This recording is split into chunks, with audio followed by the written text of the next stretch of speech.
हरी माझे हरिले चित्त भार इतके विसरली आता कैसी गाऊ घरा नभे मला लौकिक पारखिया श्री सांगता गोष्टी घरची गुटी खातील तुका म्हणे निवांत राही पाहिले पाही परतोंडी आता कैसी जाऊ घरा नभे बरा लौकिक विठ्ठल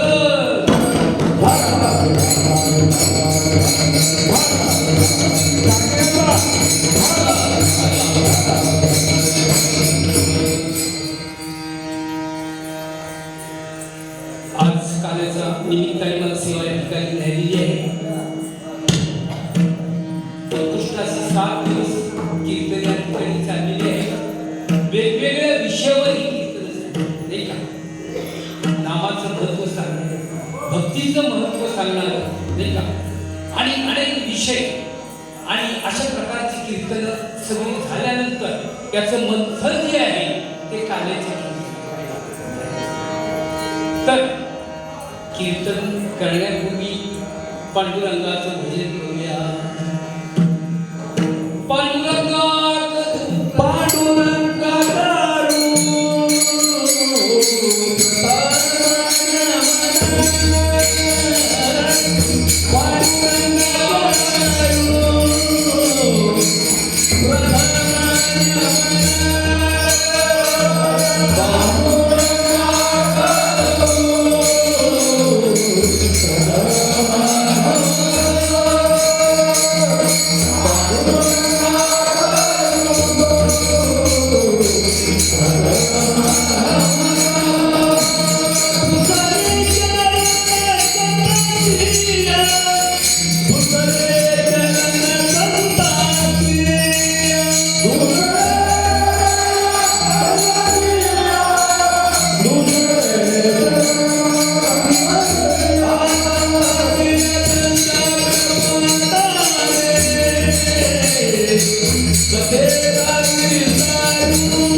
त्यांच्या कृपादाने कथेचा विस्तार बाबाजी सद्गुरु दास तुका. ओम नमो ज्ञानेश्वरा करुणा करा दयाला तुमचा अनुग्रह लाभलो पावन झालो चराचर मंगल भवन आमंगल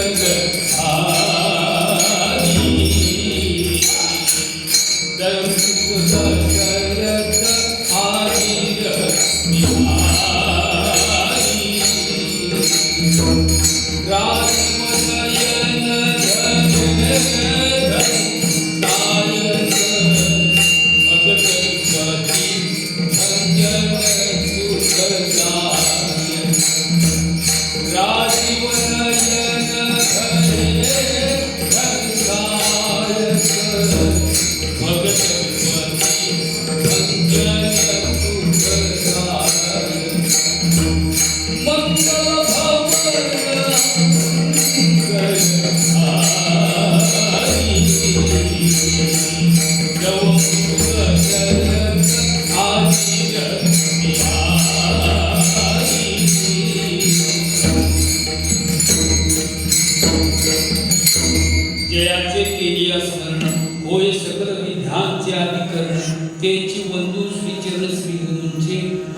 नमस्कार मी आता सुंदर असा योग या ठिकाणी जमून आलेला आहे. काळ्याच्या कीर्तनामध्ये एक विशेष कीर्तन मानलं जातं. कारण काला म्हणजे काय हे प्रथम आपण समजावून पहा. ज्यांनी ही वरची 7 दिवसाचे कीर्तन छानपैकी ऐकले त्यांना या कीर्तनामध्ये त्याचा निश्चितपणे फायदा होतो. काला म्हणजे एकत्र खालची आली, मधली आली, ठिकाण आली, वेगवेगळ्या आहेत, वेगवेगळ्या विचारांची माणसं आहेत.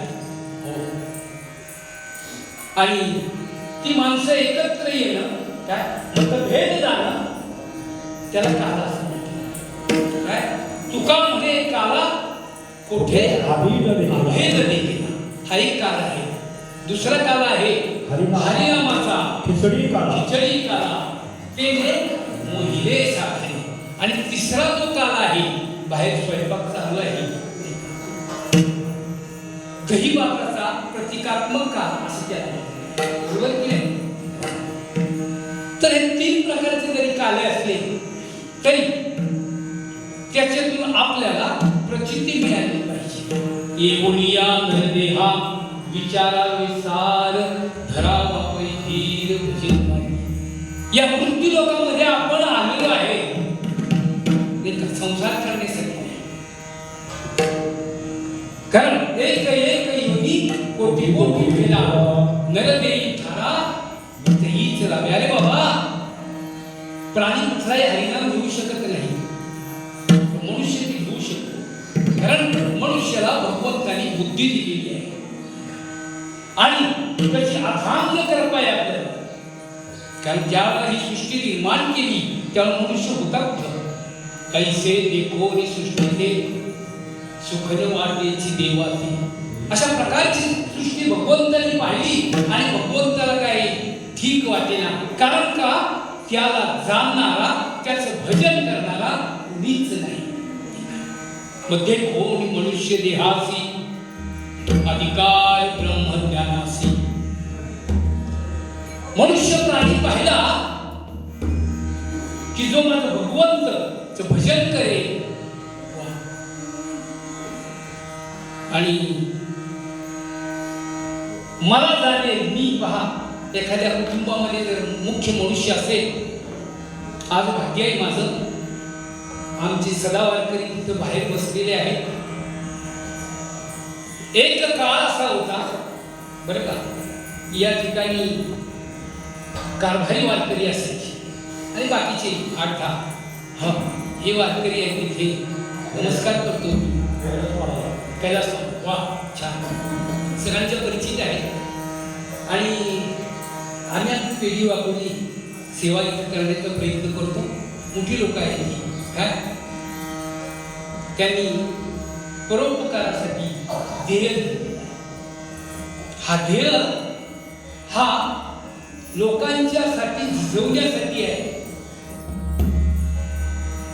संसार तर केला पाहिजे कारण तो प्रारब्ध आहे, परंतु त्याच्या मधून भगवंताची भक्ती करण्यासाठी आपण पाहतो की भक्तीचं खरं स्वरूप कुठे पाहायला मिळतं. गोकुळामध्ये दुसरं खरं जिवंत उदाहरण कुठे आहे, गोकुळामध्ये. उत्कृष्ट चालेल त्यांची सेवा, भगवंताबद्दलचा भाव, गोपाळ जे होते म्हणून ते जे आहे.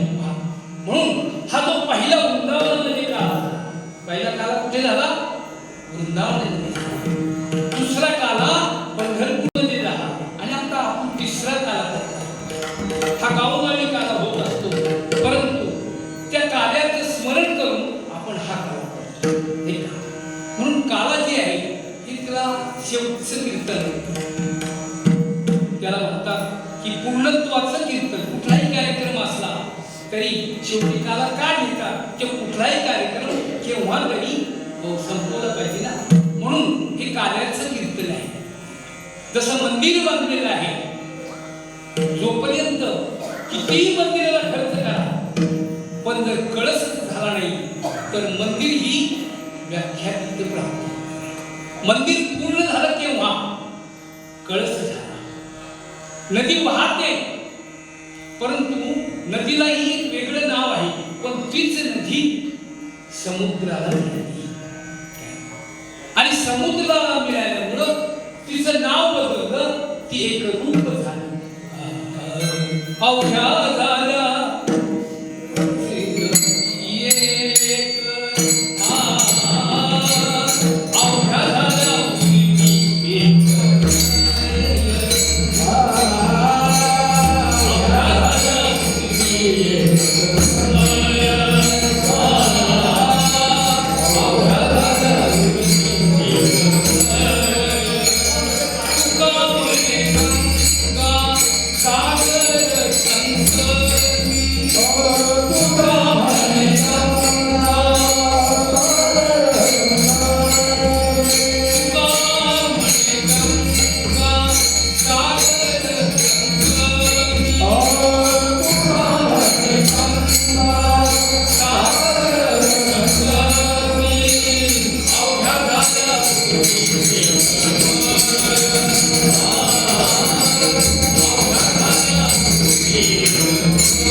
सागरामध्ये समावून जाते. तसं काम आहे.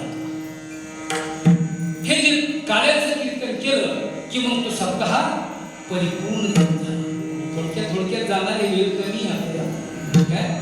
तर या ठिकाणी काळामध्ये भगवान श्रीकृष्णाचं वर्णन केलं. दोनच गोष्टी आहेत. काय इतर कीर्तनामध्ये नामस्मरण आहे, भक्तीच्या वाटा आहे, वैराग्याचं. पण इथे बंधन आहे. इथं काय चरित्र ते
ये जसे चरित्र केले नारायणे रामता गोधळी.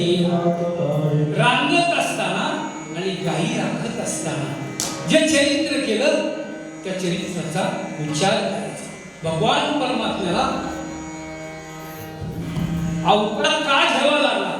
ऋण फेडावया अवतार केला. भगवंताचं भक्तावरचं प्रेम आणि भक्ताने केलेलं भगवंतासाठी हे ऋण फेडवायला एक मार्ग आहे. आणि दुसरा भाग की पापी जे दैत्य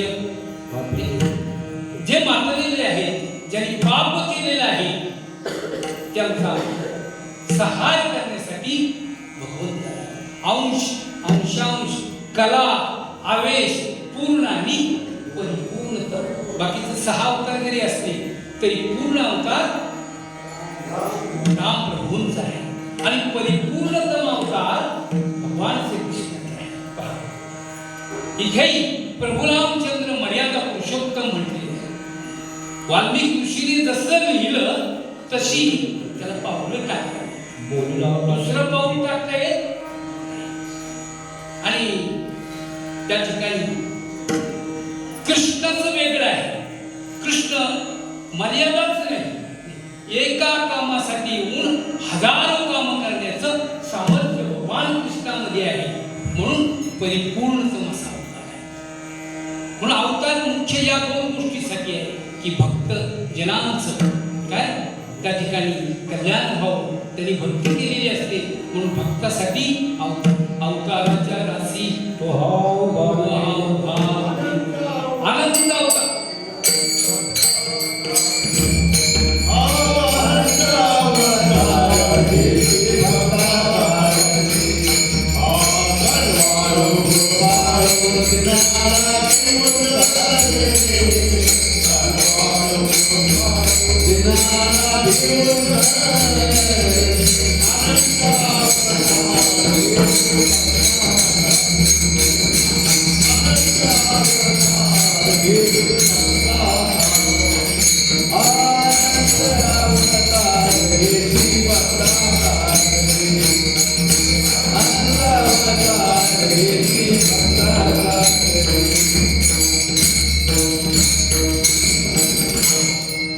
भगवंताला आनंद अवतार घ्यावे लागतात केवळ भक्ताच्यासाठी. असो तर या ठिकाणी आपण पाहणार आहोत की भगवंताचं जे चरित्र आहे पहा, एक वेगळं आपलं चरित्र आहे. इतर चरित्रामध्ये जन्मानंतर चरित्र सुरू होतं, बरोबर की नाही? परंतु इथे जन्माच्या अगोदरच चरित्र सुरू झालं. देवकी ही कंसाची लाडकी बहीण होती. माहिती सगळ्यांना लग्न सोहळा सुरू आहे, वरात चालू आहे आणि आकाशवाणी झाली, हे कंसा तुला हिच्या पोटी देवकीच्या 8वा पुत्र येणार, तुला हे मुनिया खडग मारा या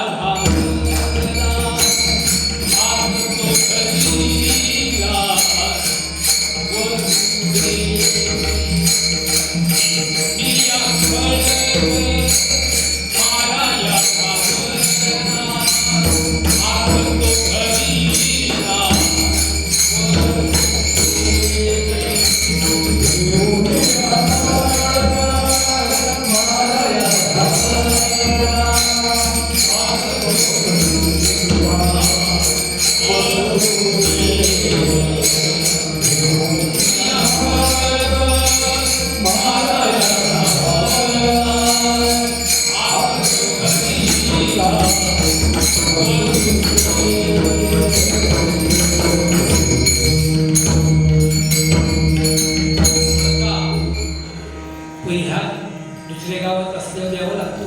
आपलंच गाव आहे तर तरी सुद्धा बाहेरून आलेली आहे. हे जे मृदुंगमणी आहे थोडीशी परिचय द्यायला पाहिजे. हे मोठे लोक आहेत. मावळातला राजा म्हणतो उत्कृष्ट मृदुंग मारुती बुवा मोडवे आणि फार सुंदर भजन शिकलाय.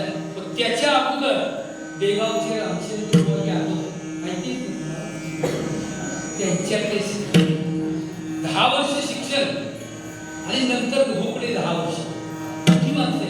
परंतु काय त्यांच्यावरती नसलं आमच्या भाऊंचं तुम्हाला यावं लागलं म्हटल्यावर टोपी घातली निघाली. काय त्यांचंही आभारी आहे.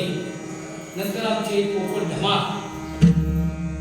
आवाजाची देणगी आहे, उत्कृष्ट गातात. आता तुम्ही ऐकलं असेल देणगी असते प्रत्येकाला, ते या ठिकाणी आलेली आहे. तरी पेटी मास्तर आहे काय काय दोन्ही फार सुंदर वाजवतात. की जोडी एकत्र आहे, एक नसलं की ते एकच होतं म्हणून त्यांना दोघांना आणावं लागतं. दुसरं एक महत्वाचं म्हणजे आजच्या कीर्तनामध्ये आमचे आमदार जे आहेत कापकी त्यांचे उजवे हात जे आहे ते आमचे आप्पासाहेब घावणे या ठिकाणी बसलेले आहेत. काय आमच्यामध्ये असतात. त्या महिलांना टाळ शिकवण्यासाठी खास एक दिवस त्यांना म्हटलं या सुंदर टाळ वाजव, अतिसुंदर. तर त्यांचंही आपल्याकडे एक दिवस एक येणार आहेत. काय मुद्दाम बाहेरची लोक म्हणजे त्यांना कळते. आज सांगण्याचं विशेषत्व असं आहे की आज देगावचा ऐतिहासिक दिवस आहे. मला वाटतं या पूर्वीच्या कीर्तनामध्ये देगाव नायगावच्या एवढ्या गवळणी आज आहे हे जिवंत उदाहरण. काय आणि केवळ आमचे गोपाळ महाराज आहे, यांनी हे सगळं जुळून आणले. अगोदर मी नायगावात जात नव्हतो, गोपाळसाठी एका सगळ्यांनी टाळ्या वाजवल्या. छान केलं त्यांनी. नायगाव काय माझ्या आकर्षित नव्हतं. मी आता बेगाव शाळेमध्ये जायचो, पण त्यांनी नायगावची वाट दाखवली. नायगाव हे आपलंच आहे, मग तिथे आता मी जातो. चांगला मार्ग आहे. मार्ग गावनी गेले आधी दयानिधी संत. कारण हा जो बेगाव आहे, कोणाकोणाची नावं घेणार, ही जी काही घडलेलं आहे बरं का आप्पासाहेब धावणे, त्याला इतिहास आहे पूर्वीचा. इथे वारकरी होऊन गेले काय, हे वारकऱ्यांचं गाव आहे. आप्पा आज नाही येत, ते दिनकर आप्पा म्हणतात त्यांना, पण एक महान वारकरी इथे होऊन गेले. महाराष्ट्रामध्ये आवाजाचं दाखवणारं सामर्थ्य रामचंद्र बुवा यादव या गावात होऊन गेले. बेगावचं वैशिष्ट्य आहे, अंतःकरणामध्ये पवित्र भाव ठेवून गावोगावी वेड्यासारखे फिरणारे मच्छिंद्रनाथ बुवा याच गावची बरं का, गावची आहे. आणि या संत मंडळीमुळे आमचे निराहारी सावंत पहा, त्यांचा अभंग मी कधी ऐकला नाही बरं का रामेश्वर, परंतु ऑर्गनायझेशन जे असतं, जसं आमचा आबासाहेब यादव, कोणतरी नियंत्रण पाहिजे, त्यामुळे सगळं जागच्या जागेवर येतं. आज तब्येत ठीक नाही त्यांची, म्हटलं उशिरा येतो काय हरकत नाही, वय आहे. परंतु ही जी काही लोकांची आहेत, अनेक लोक कुणाची नाव घेणार, यांचे वडील सुद्धा होते आबा म्हणून काय जाधवामध्ये आहे, अनेक लोक आहेत. म्हणून ही जी आहे पायी लोक आहेत ती बेगावची, आणि त्यांच्या केवळ त्यांच्यामुळे हा सप्ताह चालू आहे. आजचा जो अभंग आहे, हरिले माझे हरिले चित्त भार वित्त, मला वाटतं मी अगदी लहान होतो, विष्णुबा पवार नाही काय त्यांना माहिती असते किंवा नाही, विष्णुबा पवार मोठे कीर्तनकार, आणि हाच अभंग इथे घेतलेला होता. आणि मला काय माहिती माझ्या वाटेला तोच येईल, परंतु काही वर्षांनी यांच्या संस्कारामुळे आपण या ठिकाणी उभं राहिलो. पण बेगाव हे आदर्श गाव आहे, आणि कलियुगातील ह्या गवळणी गोपाळ पंढरपूरला 10,000 समाज जातो ना, ते वारकरी आहे, परंतु गोपाळ आहे आणि गवळणी सुद्धा आहे. आणि त्याच गवळणीत ते उभे आहेत. काहीतरी पुण्य असावं लागतं. कोणी त्या गवळणी, थोडस उदाहरण सांगतो बरं का. ह्या ज्या गोकुळातली गवळणी आहेत, विषय निघा, आपल्याला वेळेच संपवायचे, परंतु हे भक्तीचं महात्म जे आहे ते गोकुळातच का, त्याचं कारण आहे की ज्या गवळणी गोकुळामध्ये होत्या त्यांचा पूर्व इतिहास काय, तर सगळ्यांना माहिती आहे. अहिल्याचा उद्धार कशामुळे होतो, प्रभुरामचंद्राच्या पदस्पर्शाने. त्यांची गुरु त्या ठिकाणी आले, तिथे फिरत गेले, आणि त्या आश्रमाजवळ भली मोठी एक शिळा पडलेली होती. गुरुंनी सांगितलं, रामा त्या शिळेला तुम्ही काय करा, स्पर्श करा, पदस्पर्श करा. प्रभुरामचंद्र होते ते, एकदा फजिती झाली होती त्यांची, पाय लावायला तयार नाही. अहो म्हटले तिचं काय पतिव्रत आहे काय, एकदा फजिती केली ना, ब्रह्म विष्णू महेश सध्या अनुसया फजिती करायला आली, नुसतं पाणी शिंपडल्याबरोबर बालक झाली, 3 बाल. त्यामुळे प्रभुरामचंद्र म्हणाले, मी पतिव्रतेच्या नादी मी नाही. अहो म्हटले तुमच्या पदस्पर्शामुळे तिचा उद्धार होणार आहे. मी सांगतो तुम्ही काय करा, स्पर्श करा. आणि त्यांच्या स्पर्शामुळं शिळा होती मनुष्य झाला. शिळा होती मनुष्य झाले,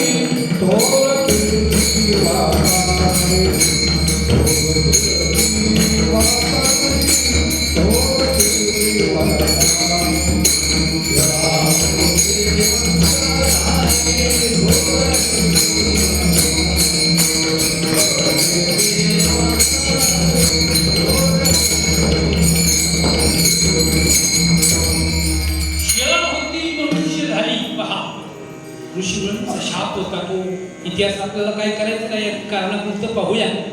आणि सुंदर अशी ती अहिल्या माता त्या ठिकाणी त्या दोषातून मुक्त झाली. त्यावेळेस अनेक ऋषी तपस्वी मुनी त्या ठिकाणी होते आणि त्यांनी हा चमत्कार पाहिला. अरे दगडाला पाय लागल्याबरोबर स्त्री होती. मग त्यांनी विचार केला की एवढ्या वर्ष आपण तप करतोय, झाडावर कोण उलट टांगलं जाते, कोण एका पायावर उभा राहतोय, कोण 2 पायावर, कोण तपश्चर्या करतोय काय. मग त्यांचा एक मोठ्या होता, त्यांनी बोलवलं आणि त्या मोठ्याने सांगितलं इतक्या दिवस तपश्चर्या करून काय फायदा नाही, मग ह्या बायका करून म्हणतात ह्या दगड म्हणलं जावं तिकडे जाऊन तर म्हणतात सांग पाय लावायला निघाला आपल्याला परमार्थ नाही, हे संसार करून दगड करून म्हणे. आणि त्या ऋषी मुनींनी दगड घेतलेली आहेत आणि निघाले प्रभू रामचंद्र. तसं वर्णन आहे, विनोद म्हणून करतात. काही जर जाड होते त्यांनी त्याला मोठे दगड घेतले, मोठ्या बायका दिले. हो, ज्यांना बुडी बायको पाहिजे होती त्यांनी गारगोटे घेतले. कशा होते तशा विनोदाचा भाग आहे. आणि ते सर्व त्या ठिकाणी प्रभू रामचंद्राकडे डोक्यावर दगड घेऊन गेलेले आणि ते काय म्हणताय,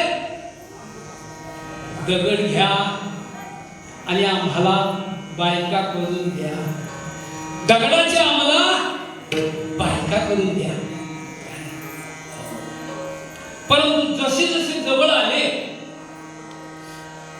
तसं भगवंताचं जे रूप आहे ते रूप पाहिल्यानंतर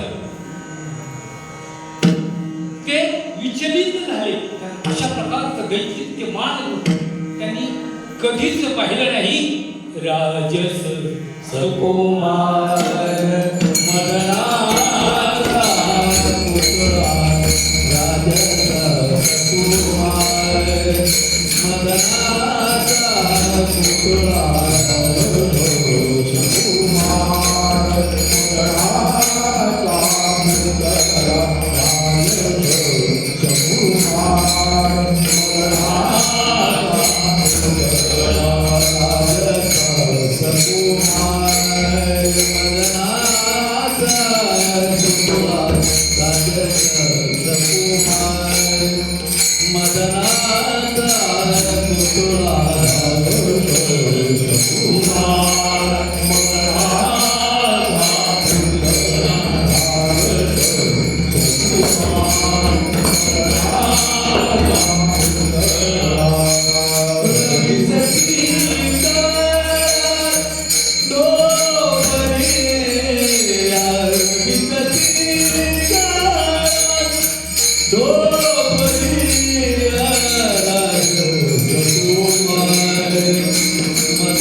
दगड घ्या बायका करून द्या नाही, दगड घ्या बायका करून घ्या. द्याच्याऐवजी काय झालं, घ्या झालं. आम्हाला भगवंताची लीला आहे. काय भगवंताने सांगितलं काय हरकत नाही, या वर्षी मला मर्यादा आहे. काय पुढच्या जन्मामध्ये तुम्हाला मी बायका करून घेईन. लीला आहे भगवंताची. काय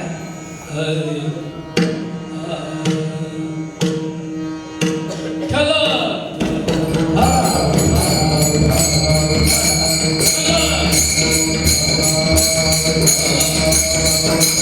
अशा प्रकारे लग्नात विघ्न आल्यानंतर त्या ठिकाणी समझोता झाला नाही का? आणि त्यांनी सांगितलं वसुदेवाने की या मुलांना जे होते ते सगळे तुझ्या स्वाधीन करतो, कारण माझं लग्न इच्छाशी आहे, ती माझी धर्मपत्नी आहे, तिचं संरक्षण करणं माझी जबाबदारी आहे. ते हिला काय तू मारू नको. 8वा पुत्र मारणार ना, सगळेच पुत्र तुला देतो. आणि अशा प्रकारे तो समझोता झालेला आहे. काय पहिला पुत्र झाला, दुसरा झाला, तिसरा, चौथा, 5वा, 6वा, 7वा पुत्र झाला. तो रोहिणीच्या उदरी भगवंताने घेऊन ठेवला. ते कुणालाही माहिती नाही. आणि भगवान कृष्णाचा जो 8वा अवतार आहे तो आता त्या ठिकाणी होणार आहे. आणि त्या अवताराच्या वेळेला आता म्हणतात सूर्य चंद्र प्रकाशची अशी प्रभा पडलेली आहे आणि भगवान त्या ठिकाणी जन्माला त्या ठिकाणी आलेला आहे. अत्यंत त्रास घेतलेला वसुदेव देवकीने काय पुण्यकाळ त्यांचा राहिलाच उभा देवकीच्या गर्भात भगवान परमात्मा त्याचा त्या ठिकाणी जन्म झालेला आहे. गोपाळ कृष्ण भगवान गोपाळा गोपाळा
देवकी घाबरू लागली. तिला भीती वाटायला लागली, आता कंस येईल आणि सोडा सोडा भीती सोडा सोडा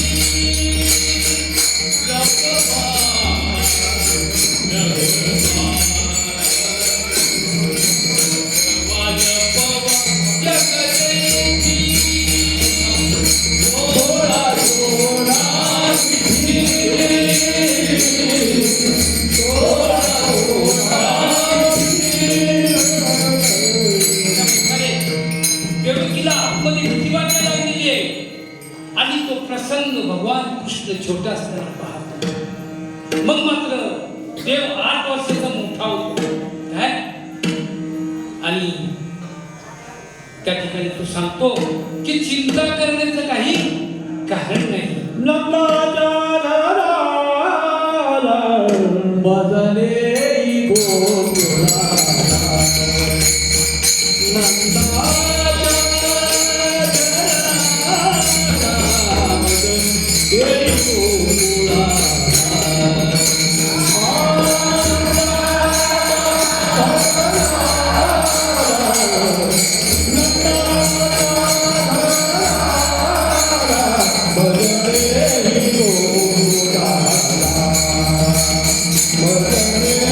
Oh